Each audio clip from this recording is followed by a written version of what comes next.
दो सुंदर लड़कियां जंगल में घूमने आई थी, लेकिन दुर्भाग्य से उनकी मुलाकात एक समूह विकृत लोगों से हो गई। जब लिजा ने देखा कि उसकी सहेली पर खतरा मंडरा रहा है, तो उसने तुरंत ध्यान भटकाने के लिए उन लोगों को उकसाना शुरू कर दिया।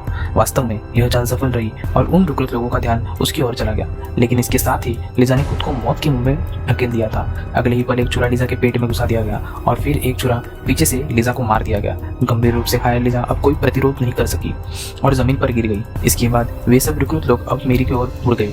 आखिरकार वह भी उनके चंगुल से नहीं बच सकी और उसको शारीरिक शोषण का सामना करना पड़ा। जब सब खत्म हुआ तो मेरी किसी तरह हिम्मत कर उठी।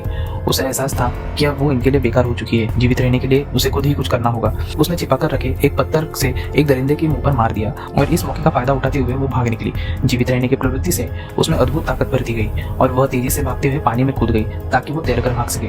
लेकिन दरिंदा उसका पीछा करते हुए किनारे तक पहुंच गया और एक गोली सीधा मेरी के कंधे पर लगी। मेरी धीरे धीरे पानी में शांत हो गई, जिसे देखकर वे लोग निश्चित होकर वहां से चले गए। उस वक्त अचानक जोरदार बारिश शुरू हो गई, जिसके चलते वे लोग एक घर में आश्रय लेने को मजबूर हो गए। लेकिन उन्हें क्या पता था कि गोली जानलेवा नहीं थी और मेरी वापस लौट आई थी।